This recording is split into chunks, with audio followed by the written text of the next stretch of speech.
Germany broadcasting, people of Britain, greetings from the Third Reich.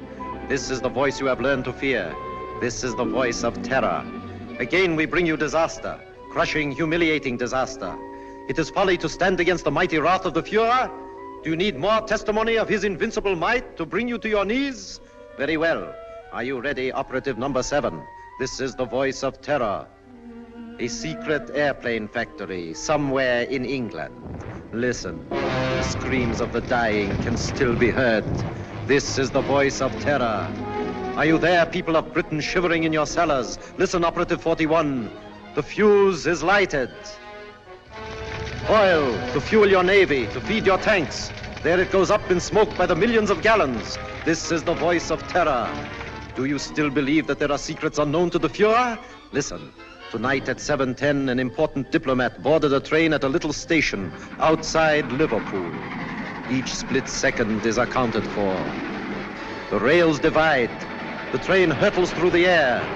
The diplomat will make no report in London. This is the voice of terror.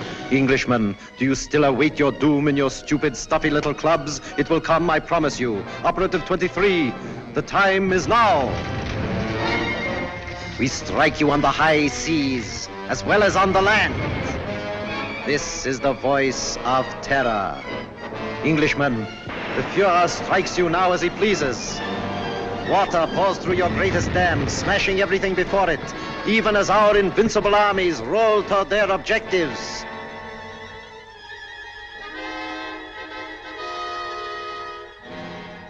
Despite the effective work done by the Intelligence Inner Council, jailing fifth columnists and saboteurs, despite their efficiency in coordinating military strategy based on information of enemy movements, they seem unable to cope with the voice of terror.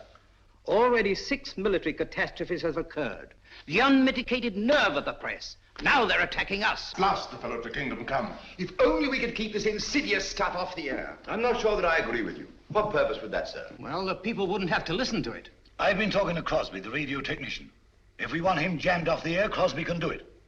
I've been working along other lines. I've asked Mr. Sherlock Holmes to come here. What? Sherlock Holmes? This isn't a case for a private detective, it's a matter of state. In this emergency, we should take advantage of everyone's peculiar gifts. Mr. Holmes is the most subtle and extraordinary private investigator of our time.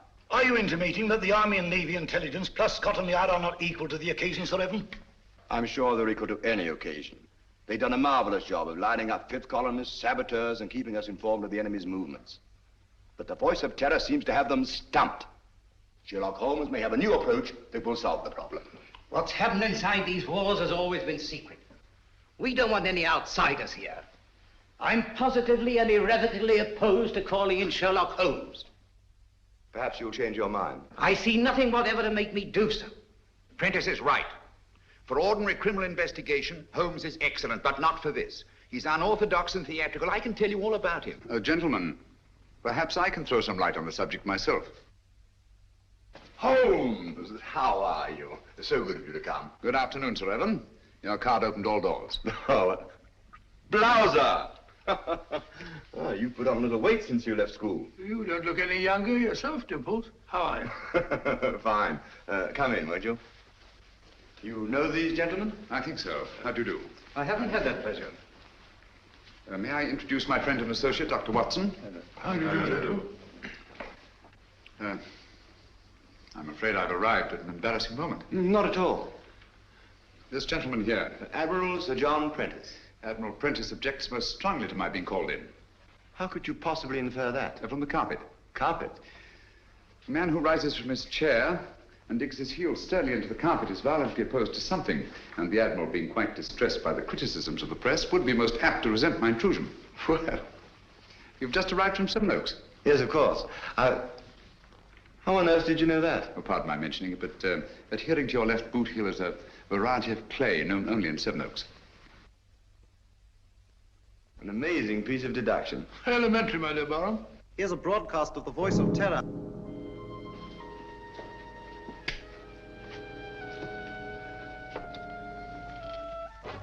Greetings from the Third Reich. Are you listening, stout fellows across the channel? Are you listening, you little body of incompetent men known as the Inner Council? Today, a new thrill, a new proof of the invincibility of the Fuhrer. Right now, a crack express train laden with British troops and nurses is speeding across England. In just one moment, it will leave the rails forever, crashing twisted metal, the cries of the dying. They can't. Now, They wouldn't dare. It's impossible. They couldn't have got the onto men it. are laughing, joking. That one in the third car reads a letter from home. It is the last letter he will ever receive. The train is rounding a curve. Its whistle is screaming. Farewell, it is saying. Farewell. You have just heard an exact reproduction of the way it sounds, the way it must actually be. The hearts of the German people bleed that innocent men and women have to be killed because your stupid war men... Shaw speaking. Have you any news of the Liverpool Express? Time and time again offered in peace. But if your blundering war cabinet cannot see that England is already lost, then it is our sacred German duty to prove it to them over and over and over until they are on their knees, begging, pleading, groveling for the exquisite mercy of our Fuhrer. Each night, the voice of terror will announce... Shut it off. death blow, struck Stop the it. heart of England. Even as you listen, and you... I'm sorry. Do what you can, Holmes. This frightful thing has got to be stopped. His son was on that train. How did they find out about the troops?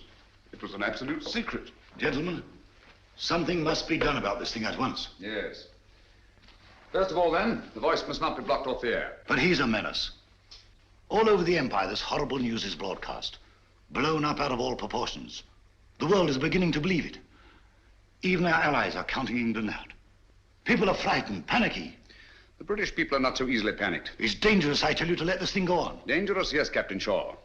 But we must continue to listen. What for? So that we can keep on guessing who it is? His identity is not important.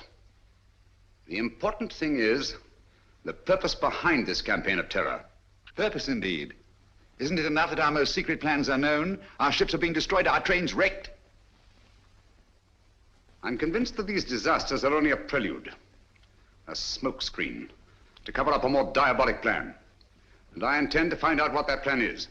This council and Scotland Yard will give you all the aid you require. Thank you. Gentlemen, my connection with this case must remain absolutely secret. You understand that, of course. Why, certainly. You will let the council know at all times just what you're doing. I shall give you such information as I think wise to disclose in the interests of safety, both the public's and your own. The Inner Council has never shared its secrets with anyone. I demand that you keep us informed of your activities and progress. Come along, Watson. Mr. Holmes, I want to apologize for your rather lukewarm reception here. Well, thank you, Sir Evan. I'm used to the chilly atmosphere of high places. And of course, you recognize the importance of time. Quite. And results. Mr. Lloyd, I'm quite sure that Mr. Holmes can be trusted not to fail. He never has, you know. Thank you, Watson. The word is seldom. Goodbye, Sir Evan. Goodbye, sir. Goodbye, Barham. Goodbye, Watson. Shall we walk for a bit or take a taxi? I'm afraid we have no choice. Huh? No, Watson. I have a feeling that when we go out of that door, a girl will be waiting. A girl? What do you mean? A young lady whom neither of us has ever seen before will come forward to greet us. Holmes, now you're pulling my leg here.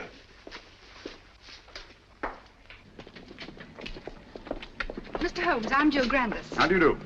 This is my friend, Dr. Watson. How do you do? How do you do? I've been assigned to drive you around. Thank you. Good gracious me. Where do you wish to go? Baker Street. I know, 221B. Come on, Watson. Hurry up, old fellow.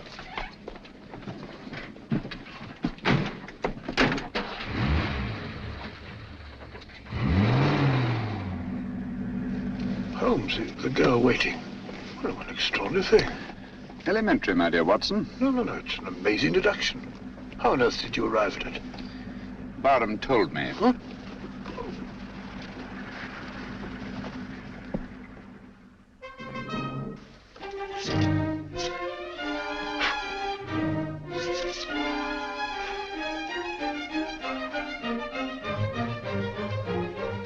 Oh, don't you worry, Mrs. Hudson. Just giving her a bit of a clean. Now we're on a case again. The joints are a bit rusty, like mine, you know. Is he back in a case again? Case? The greatest case of his of our career. Oh, mercy, it always is.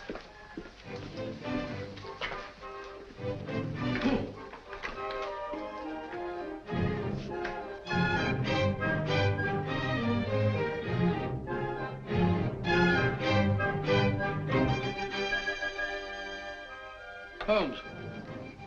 I say, Holmes. What? That's right. Well, if you ask me, it's disgraceful. Beethoven's Fifth? Not at all. It's very good. Sir Ronald Headley's conducting very well tonight. I don't mean the concert. No? England's in danger. Heaven knows what frightful disaster's happening, and you sit there calmly listening to the wireless. Music hath charms. Very restful. That's got nothing to do with the whole... Contrary, my dear Watson, it may have a great deal to do with it. Oh, really? I don't see what.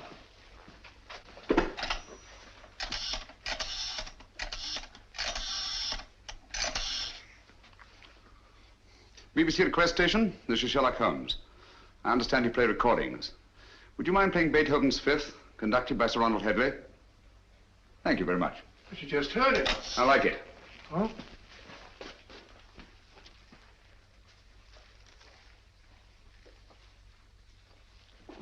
We've had a request for the Beethoven Fifth Symphony, played by the London Symphony Orchestra under the direction of Sir Ronald Headley.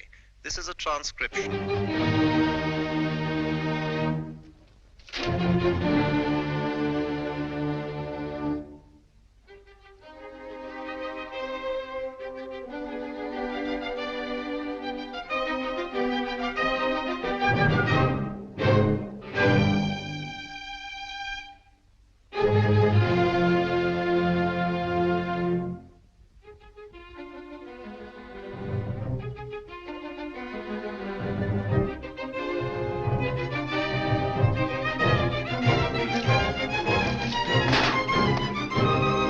What's all that about?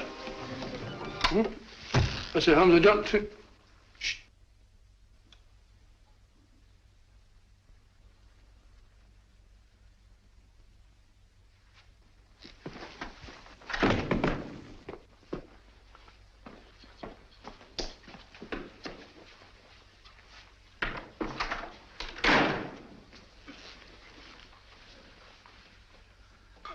Mr. Holmes. Yes, Gavin? Christopher. Dead? Yes. It's been driven in with a lot of force. Watson, this is a warning. Warning? How do you know? I had sent for Gavin to get certain information, which you must have found there in the dark and sinister alleys of Limehouse. He came with his message, which someone doesn't want me to hear, someone determined and dangerous. What's the good of a warning of danger?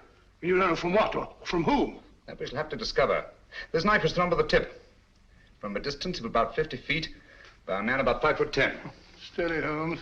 Elementary, no fingerprints. But the distance and the man's height. The angle of entry, and the force with which he penetrated the victim. But Holmes, what do you suppose he meant when he said Christopher? We must find out at once. Come on, Watson. Huh? Come in. Oh, Mr. Holmes, I saw a fella lurking about your steps and I... Blimey, he won't lurk no more. Pull me out. Take care of it, Dobson. Very good, sir. How did it happen? Haven't time now. Get your coat on, Watson. We're going out. No. Holmes, you promised. Oh. Where are we going? Limehouse. Your thing. Luckily for us, neither can they.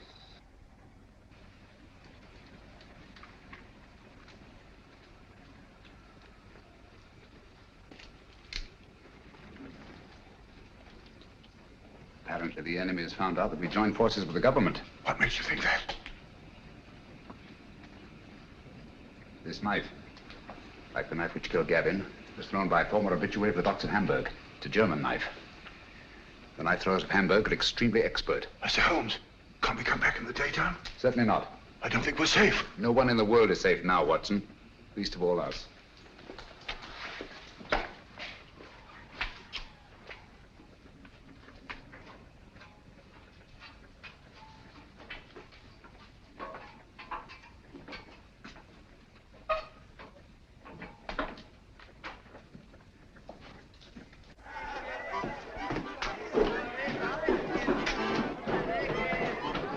What is it? Not ready. Don't tell me that you don't recognize me. Mr. Sherlock Holmes. I got a specially ugly lot here I'll tonight. take my chances. I can't keep you out, Mr. Holmes, but...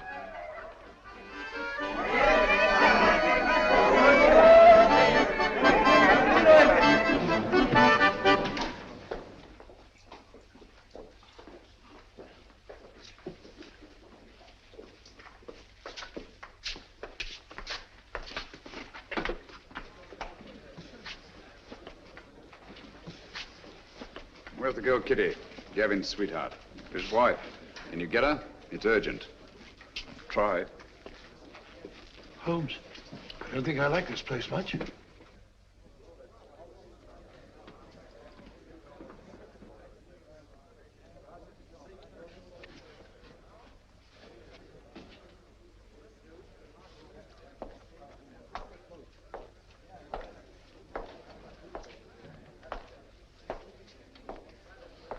Oh, just sit here if you don't mind.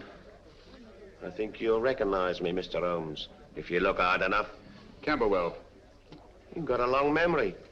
Like me. Tarleton murder, 1932. Of course, I sent you up. Mr. Holmes, don't you think we better be... Stow your gab. For 10 long years, I've been sitting down there in Dartmoor. For the old 10 years, one thing's been preying on my mind. Only one? Just one. Someday I'll be getting out of here, I kept saying to myself. And when I do, someday I'm going to come face to face with Mr. Sherlock Holmes. Now you are. And now I am. Just who was it told you it was me who slit the throat of that swine Tarleton? I want an answer. You told me. I want an answer. You told me. Me? On the windowsill, you left 4 infinitesimal pieces of ash from a particularly revolting kind of tobacco that you were known to use. The knife blade was sharpened by a left-handed man. You signed your name to the crime. So that's what? Exactly. Very careless. Careless. It's criminal, I calls it. I ought to be shot. Perhaps someday you will be. You can put your revolver away now, Watson. Well, Holmes, you never know.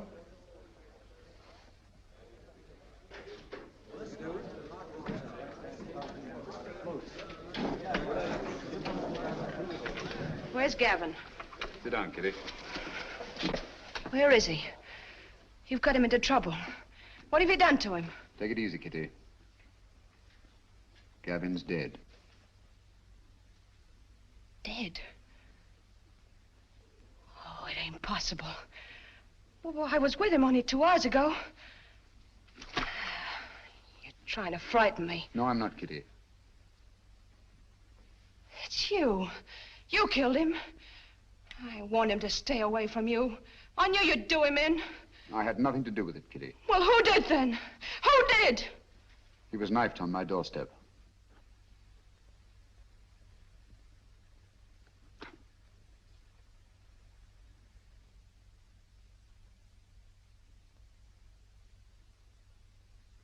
I'm sorry. I'm deeply in his debt. Before he died, he said one word. Christopher.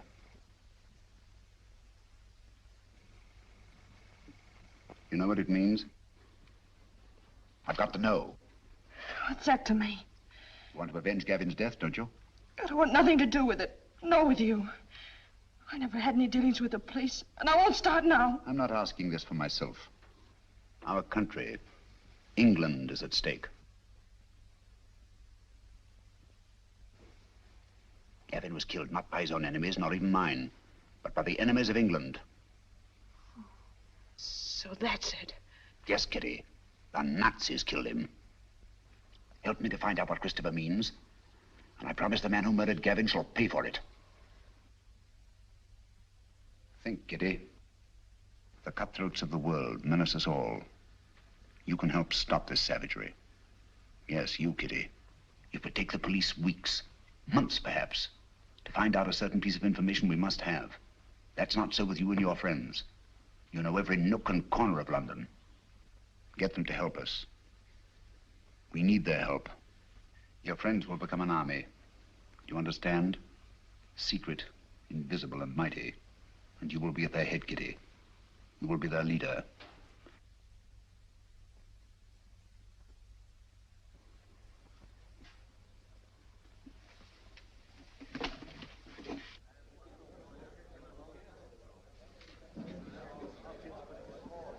Grimes, do you know what Christopher means?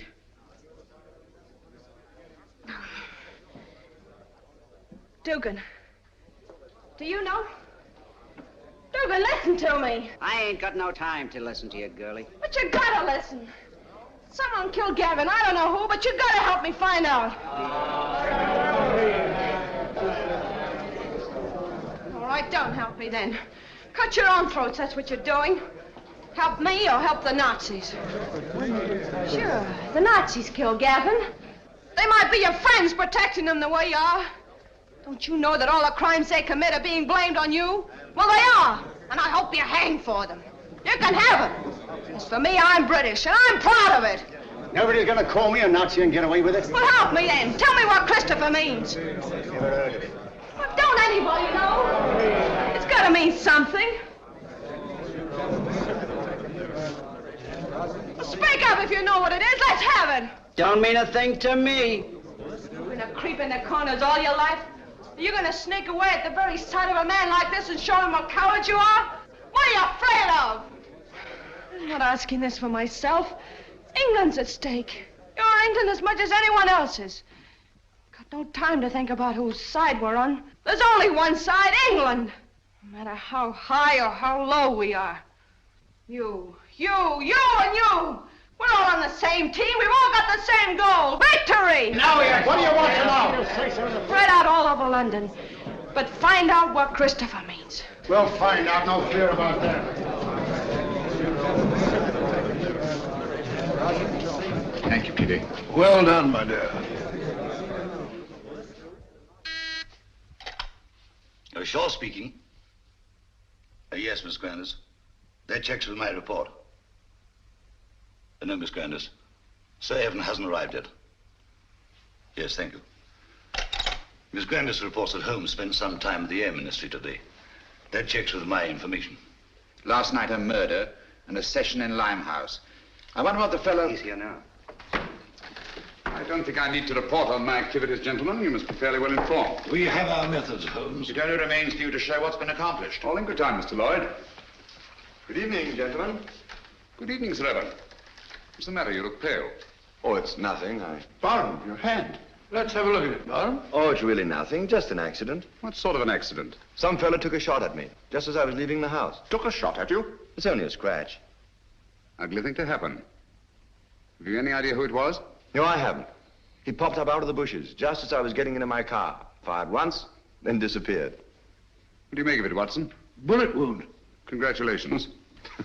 This is a matter for the police. Oh, no, please. I can never identify him. Let's forget it. Captain Shaw.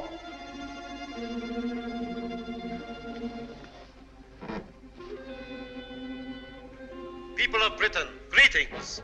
Is it shock you need? Very well. We Nazis can produce them till Britain's proud head is in the dust where it belongs. People of London, look out of your windows. You will see your promised disaster written across the skies. Lawford, turn out the lights, please. Look to the East India docks. Are you alert, number 20? Look, Britain, look, and wonder, and despair.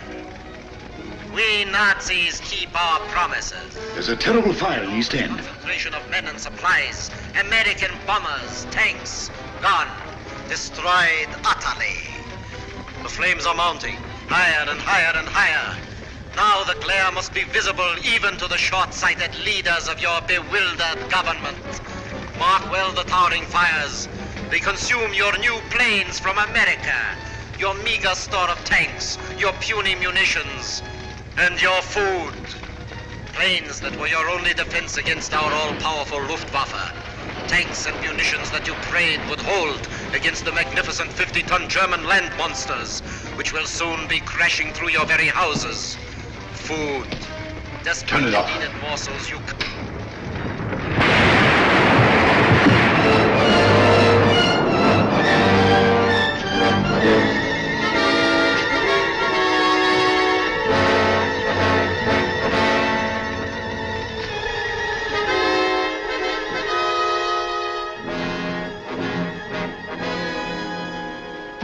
This is really a terrible setback. How do they find out our secrets? It's horrible, the way it's timed, the precision of it. It's not so precise. Almost precise. What do you mean? I should call it exact. No. The fires actually broke out sometime before the voice called to his operative in London. Joe, that's true. And last time, the train disaster. Captain Shaw was on the telephone immediately, and Scotland Yard knew all about it. The derailment must have occurred at least 10 minutes earlier. That's certainly possible. Even so, what of it? No mystery, nothing supernatural, just split-second planning, that's all. Days, perhaps weeks in advance. Very well figured out, Holmes. It gets us a step forward. Now, gentlemen, let's take a step even further. I have charted here the tonal differences between actual and transcribed broadcasts. Using this test, I'm convinced that the voice of terror is undoubtedly recorded and played from a record. What does that prove? It proves that the voice of terror, the man himself, is not in Germany. He's here, in England. Oh, that's impossible. What are you telling us, Holmes? It can't be. Our technicians insist the broadcast originated in Zeisberg. And so they do, from recordings flown to Zeisberg. It's impossible, Holmes. You can't expect anyone to believe that. It can't be done. Thanks to the Royal Air Force, I have some rather curious information. At irregular intervals, 6 Nazi bombing planes come over and drop their deadly cargoes on non-military objectives. A meadow or a sheepfold. That's nonsense. The Nazis aren't fools. They don't waste ammunition. Of course not. Then what's the purpose? To divert attention from the fact that a single plane breaks formation each time and disappears. But why? Gentlemen, that lone plane picks up plans, maps, secret military information, and the voice of terror's timed and recorded speech and flies them to Germany. I can hardly believe it. Sensational, if true. It's incredible. Fantastic. Mr. Holmes, Yes? there's a person outside asking... A lady? Um, Ask her to come in. Excuse me, gentlemen.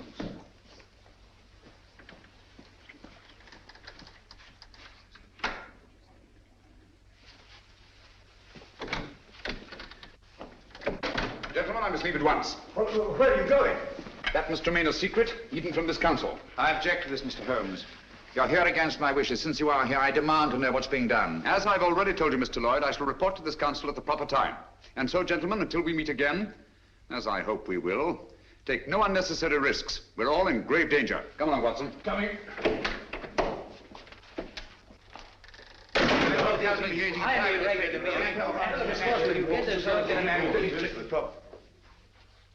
Stay.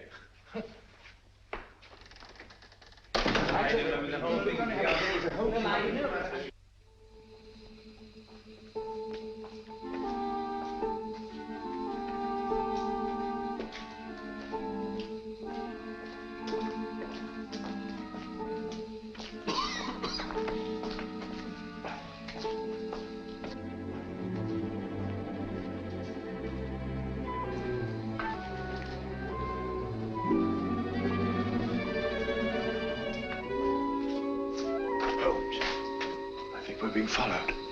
Yes, I know. It's Lloyd. Lloyd? How do you know? He's so obvious about it.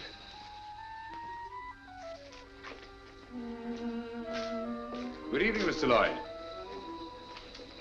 You going our way? I intend to find out what you're doing. Even to the point of following me? This is our business, you know, as well as yours. All right. Come along.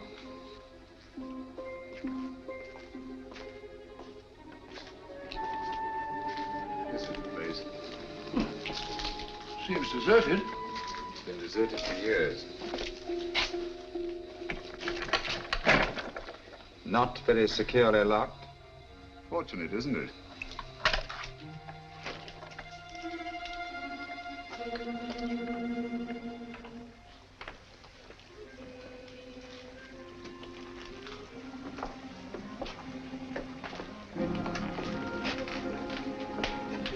Water. It's the river. This is part of the old Christopher docks. Never heard of them? Christopher? I say, Holmes, isn't that the word that Right, Gavin... Watson. Oh, sorry. They're almost forgotten. They were built before Victoria.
Good evening, gentlemen. I knew your curiosity would be your undoing, Mr. Holmes. You were expecting me then? Yes. I had hoped that the entire council might have come. It would have been a pleasure to deal with all of them, quietly and effectively. Eventually, they all will be taken care of. However, Mr. Lloyd is quite a catch and will have to suffice for the moment. What do you intend to do with us?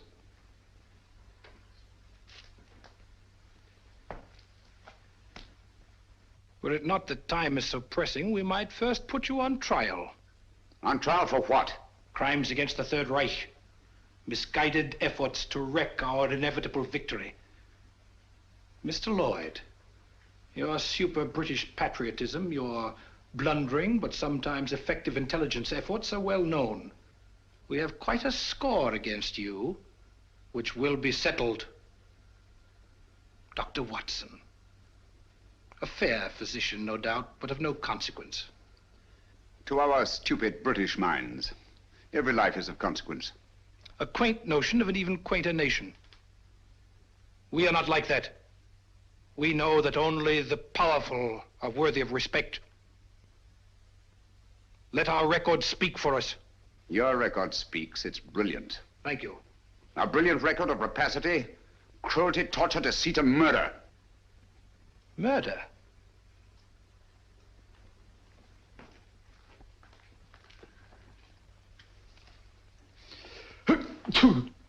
Gesundheit. Thank you.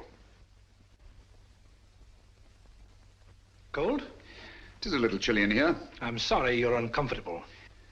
My discomfort is of no consequence. Your false courage is not impressive, Mr. Holmes. Of course you realize that you and your friends are going to die? As all men must, sooner or later. Not later. Now.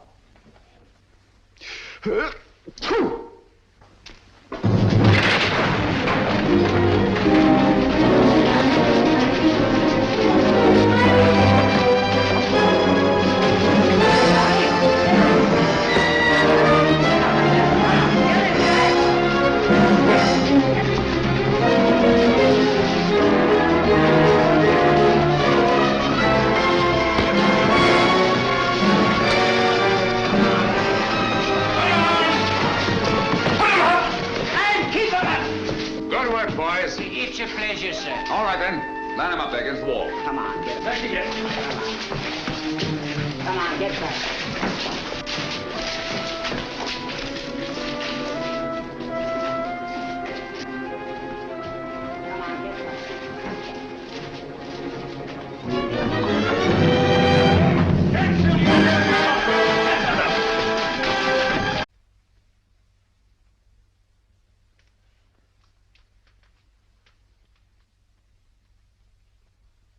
This will quiet your nerves.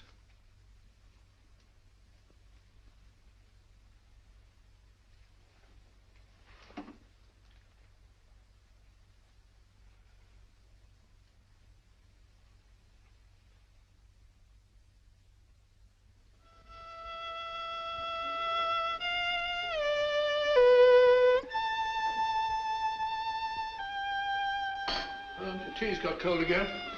You've been playing that thing all the afternoon? Fiddling while Rome burns. Hello, what's this? General J. Lawford, KCB DSO, and Captain Roland Shaw, MC, who today narrowly escaped being struck by a falling wall in a bombed area. Lawford and Shaw by a falling... Holmes, you don't think that... It was not an accident. Good heavens. Holmes, that sinister-looking fellow, what's his name? Meade. If only he hadn't got away. Yes, difficult as it was, I managed to let him escape. You let him escape, but great Scott, man. He was about to kill us. He may even yet. I don't understand you, Holmes. It's my theory if this chap Meade is the arch criminal, that he's behind the whole thing. You're absolutely right, Watson. Except for one thing. Well, then I'm wrong. Have you observed that a highly secret military plan is thwarted by each of these disasters? Yes, I have. Now that you mention it. Watson, there's a leak. A leak? You mean in the council? But Holmes, that's impossible. Anything is possible until proved otherwise. Let's see who are in the council. Lawford and Shaw, They're above suspicion. Their record proves that. Anyhow, they were attacked. Unsuccessfully. Prentice? Would he kill his own son? Doesn't seem likely. And yet the boy is dead. Barham, of course, brought you into the case. So it's quite obvious that he wants it solved. Most patriotic of Sir Barham. Yes, he's a great fellow. Paid wing 3/4 for the school my last term, so I can vouch for him. Besides, he was attacked too, shot at. So I gather. How about Lloyd? No, it can't be him. Meade was going to kill him as well as us. By the way, he's a brave fellow, Lloyd. Did you notice that he didn't turn a hair? Very composed. Come in. Mr. Holmes? Yes, Kitty? I think now we'll be able to get some information from Mr. Meade. Your plan worked like a charm. I knew you could do it. Oh, it's not so hard once your mind's made up. And mine is. You'll be careful. She better be. She's mixed up with that fella. Oh, I'll be careful, all right. But I'm going through with this. Good girl. I heard him talking on the phone today. Yes? He said, I'll take care of that little Seven Oaks matter at 11 tonight. Seven Oaks? Isn't that where... Barham has a country place. Watson, there's not a moment to lose. If I find out that Meade did kill Gavin, I'll... If so, he'll be punished. I warned you no one was safe with that fellow at large. Now he's after Barham. Yes, I only hope we're in time. Come along, Kitty. I'll get you a taxi. Thank you, Mr. Holmes.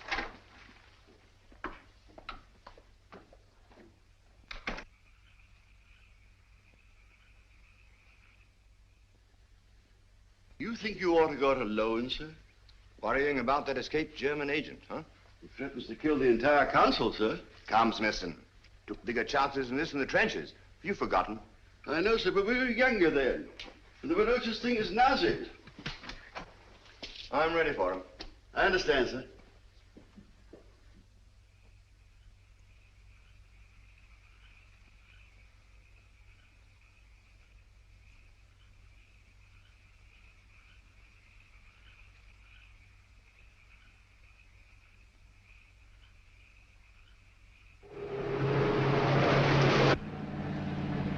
You've driven Sir Evan down here before, of course, Miss Grandis. Quite often. He comes down whenever he can. He's a local air raid warden, you know. Likes to get away from the excitement occasionally, eh? Yes, it's so very quiet here. Quiet and remote. Away from everyone.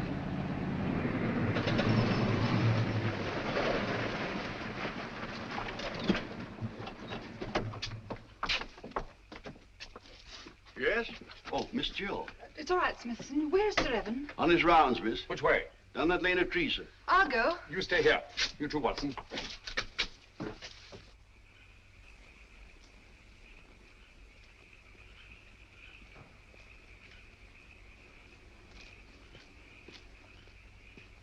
Hello there, Barham.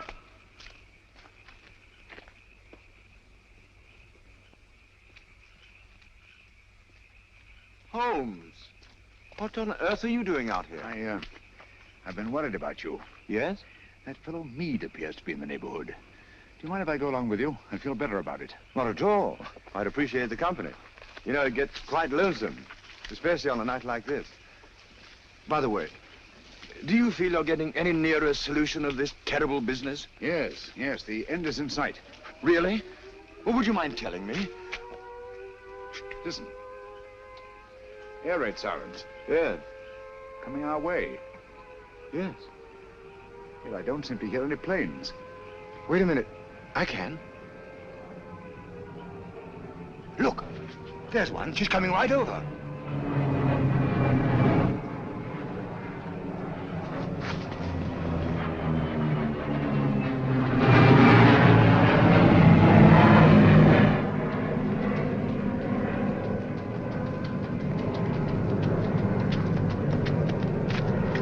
There she is. Ours or theirs? Theirs. Holmes, he's coming in for a landing.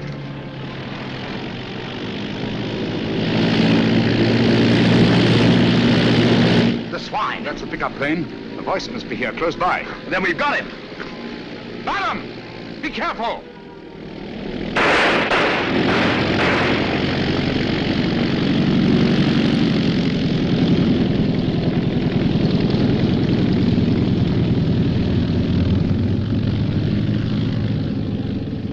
I can't understand you, Holmes. Why didn't you help me? We almost had him. You're too impatient, Baron. My patience is exhausted. This has got to stop. Thought you'd have solved the whole thing long before this. What happened? Was that a Nazi plane? Yes, I saw the filthy swastika myself. Great Scott. Took a shot at him, but he got away. Meade also got away. Well, I better go and report this. We'll go with you. Come along, Watson. You needn't bother. I can take care of myself. My dear fellow, there's no use taking chances. I'm afraid you're a marked man as long as Meade is at large. Come on.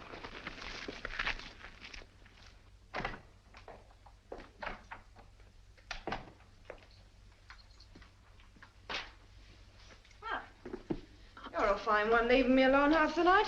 You think I like it? I want to go out and have some fun. Don't bother me. Said you were going to let me work with you. Someday you'll come back and I won't be here. Where would you go? What's my business? Maybe you'll be waiting here next time and I won't come back. Don't talk like that. I'm sorry, Kitty. You seem sort of different lately. Anything the matter? Maybe the next time you see me, I'll be in a position of authority, of power. No longer hiding in the dark. Giving the orders, not taking them. What do you say to that?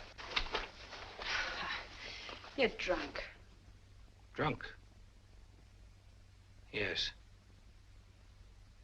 When I was a boy, I dreamed a dream. I was dressed in armor, shining blue-gray armor. I rode on a horse through the streets where the people cheered, hailing me. I rode over the bodies of underlings prostrated before me. Their blood ran out along the gutters like a river.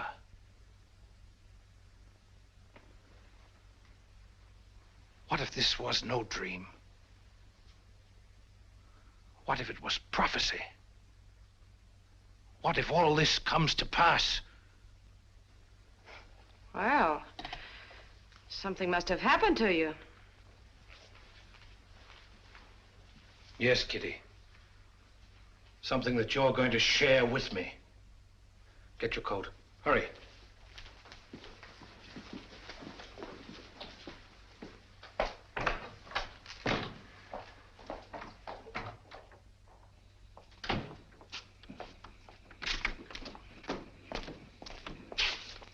Right, you. Got plenty of petrol? Enough. Start driving.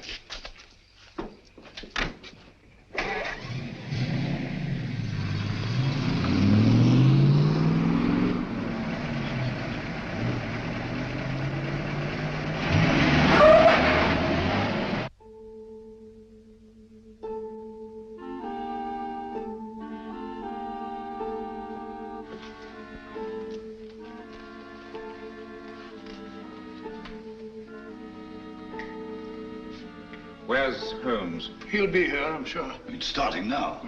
Here he is. You're almost late. I had to go to Downing Street.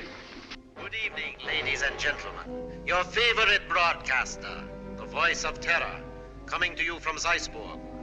Tonight I have something special for you. Where are you weakest, you weakening people of Britain? Consider well. Is it lack of food? Is it your stodgy leadership? Faulty ammunition? Scarcity of shipping? Lack of raw materials? Do you know that despite all your great efforts, your coasts are inadequately defended? Especially one coast. And there we shall strike. Swiftly, terribly. Tomorrow at sunrise. In a special broadcast at that time, I shall describe the carnage. Turn it off. What does he mean? What kind of threat is this? Remember, all our reports for the last few weeks have indicated abnormal enemy activity on the coast of Norway. That means an attack in force on our northeast coast. Then that's where we must concentrate all our forces, immediately. They'll never bring it off now that we know. This time the voice is boasting. Perhaps, but so far he's made good his boasts. What have you done to stop it? Shilly-shallying about while these crimes continue? This is the last straw. We must prevent this all-out attack at any cost. Sir Evan's right. All our available resources must be rushed to meet it. Withdraw material from elsewhere? If need be, yes. This calls for action, and lots of it. There's something curious about this broadcast. He said tomorrow. Always before, it was now. I wonder what it means. There's no time for wonder at this point. Mr. Holmes, your methods have got us nowhere. The situation demanded action and got none. Mr. Lloyd, I think I know when action should be taken. Nevertheless, we take charge now. This is a crisis you can't hope to deal with. A man to see you, Mr. Holmes. Bring him in. Yes, sir. Mr. Holmes, sir. Last night I trailed Kitty and the fellow Mead. Yes? They went to a place near a bomb village on the coast, sir. North? No, sir, south. South? Why didn't you come sooner? Motor trouble, sir. Just got back. All right, it can't be helped. Stand by until we need you. What? So, it's on the southern coast the drama's to be played. The fox is out of his hole at last. Mead has led us to the voice of terror. Gentlemen, we must set out at once. Are you mad? What sort of a wild goose chase are you suggesting? It's ridiculous. It's time to put a stop to this. Barham speaking.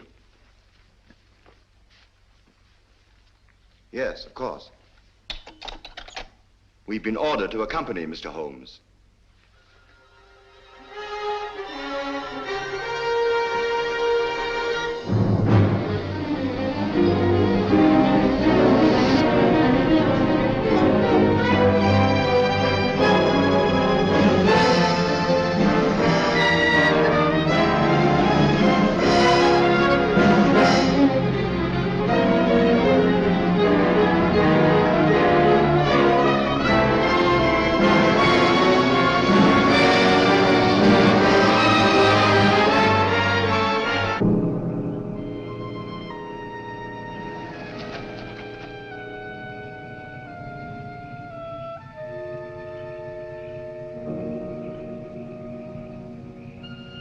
Major Harrison, Mr. Sherlock Holmes. Good evening, sir. All the arrangements have been made. Splendid. And that church up there? Yes, sir. All right. Let's go, gentlemen.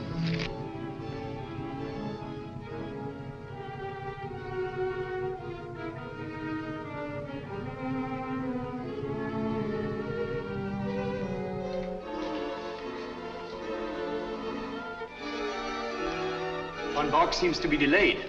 He'll be here, never fear. You all understand your objectives.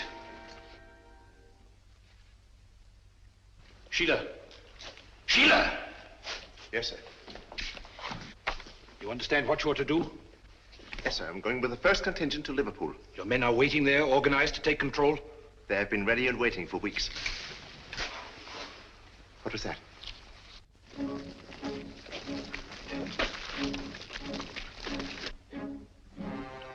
When the world is changing, it is natural to be on edge. Merely owls or perhaps wood rats. No, it sounded like... Sheila. Yes, sir. Wall.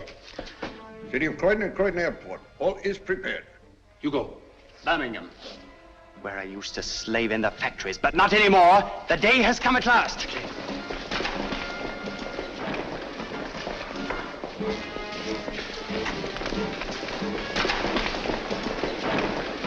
Line them up over there.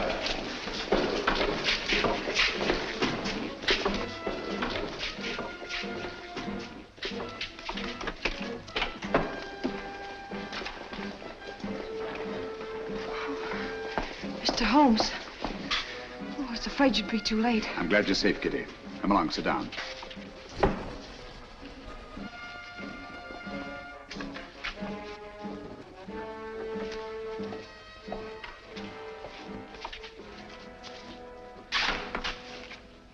Gentlemen, when Mr. Mead and I last met, he wished he could put us on trial.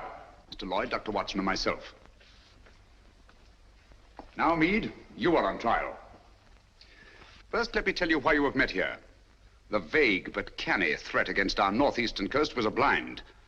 Your group has congregated here to receive an invasion army proceeding across the channel. What?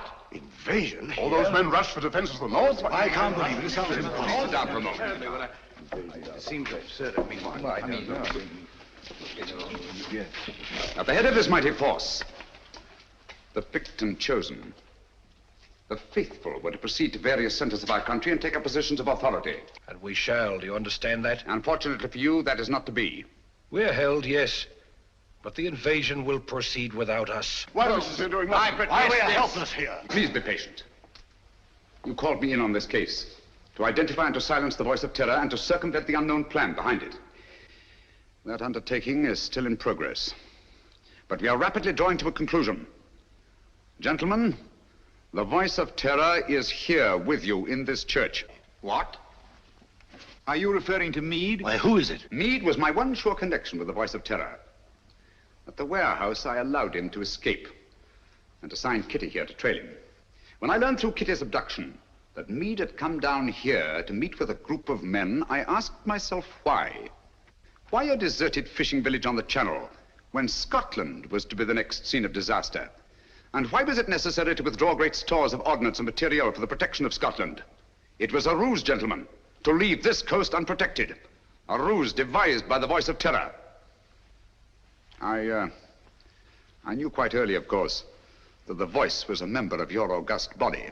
You dare to insinuate that one of us... If this is meant to be humor, it's very ill-timed. German agents knew I was on the case the very night I was called in. How did they know this secret? One of your counsel informed them. There were attempts made on the lives of all of us, but the attempt made on the life of one of your members was entirely unsubstantiated, resting on his word alone. One member whom I went to the country ostensibly to protect, actually to surprise. This member fired on the Nazi pickup plane, not in rage as he pretended, but to warn and frighten it away. That was very clever of you, Sir Evan. Sir Evan? I can't believe it. Sir Evan couldn't be implicated in a thing like this. What's Sir Evan got to say? Let me congratulate you, Mr. Holmes. You admit this outrageous accusation? There's been treason before, but this is beyond belief. Treason is not involved. Sir Evan Barham is not Sir Evan Barham. What are you talking about? In March 1918, Lieutenant Evan Barham was a prisoner in a German prison camp. There, his amazing resemblance to a certain Heinrich von Bock, a brilliant young member of the German Secret Service, sealed young Barham's fate. One morning, he was taken out and shot, murdered in cold blood. Then this man is Heinrich von Bock, who has been masquerading in Barham's place for the past 24 years. You see, gentlemen, the Germans plan well in advance. It's incredible. How could a thing like this happen? Barham had no immediate family. The details of his private life were avidly studied by von Bock, who was 3 years at Oxford and had a perfect knowledge of the English language and English habits. So, with possibly the help of a little plastic surgery, not forgetting the considerable resemblance to Barham in the first place, the deception was carried through. Very clever, Mr. Holmes. I must say, Holmes, this is positively amazing. What made you first suspect Barham? The real Sir Evan Barham carried a scar from childhood. This one is about 20 years old. A detail, but significant. I can't believe it. It was Barham who insisted on your being brought into the case. A colossal piece of egocentric conceit. One to match your own, Mr. Sherlock Holmes. Of course I brought you into the case. To see your weak and silly handling, to watch you fumble and lose it. Are you too stupid to realize that this group is but a small part of our organization? We have men stationed all over England, ready to take command. They never will. They were all taken exactly at dawn, just as you were. So now we are trapped, huh? No, gentlemen. It is you who are trapped. Listen. Even now our Messerschmitts are roaring overhead, the vanguard of the invasion. Why are they not routed? Where are our boasted anti-aircraft guns? They are silent. Our little ruse was entirely successful. The coast has been stripped of its defenses. Preserve your vaunted British vanity as best you may in this your hour of most humiliating defeat. You have not captured us, my friend. We have annihilated you. Do you really think us so blind that we would strip this coast of defenses because of a voice on a phonograph record? The Council was deliberately misinformed about moving the defense forces. You are trying to save your face. Look, if you think I'm lying. Those are not Messerschmitts. They're Spitfires and Hurricanes. Returning from blasting your invasion forces, destroying men and barges by the thousand. Look further, Von Bock. Look below. Commandos, tanks, slipping away now that your invasion force has been destroyed to bring ruin and terror to your people.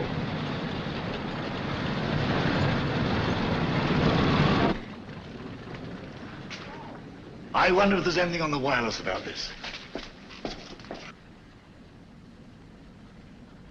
The BBC. We are frightfully sorry to announce that a special broadcast of the Voice of Terror will have to be delayed indefinitely.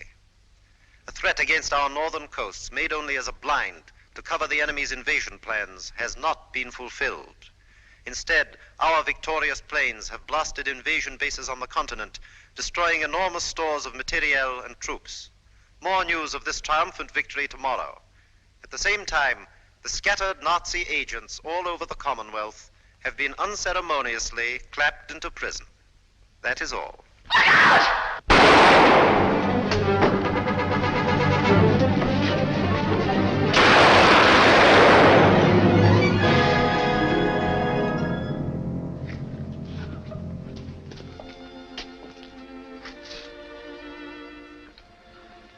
This girl merits our deepest gratitude. Our country is honored in having had such loyalty and devotion. We'll remember. Holmes, I don't know how we'll ever thank you. Don't try, it isn't necessary. I'll be with you in a minute, Holmes. I'll just see that she's taken care of.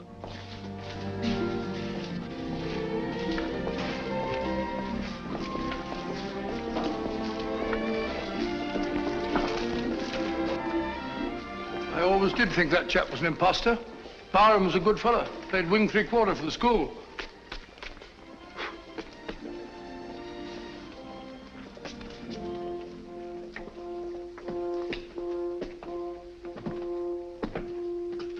What a lovely morning, Holmes. There's an east wind coming, Watson. No, I don't think so. Looks like another warm day. Good old Watson. The one fixed point in a changing age. There's an east wind coming all the same. Such a wind has never blew on England yet. It will be cold and bitter, Watson. And a good many of us may wither before its blast. But it's God's own wind nonetheless. And a greener, better, stronger land will lie in the sunshine when the storm is cleared.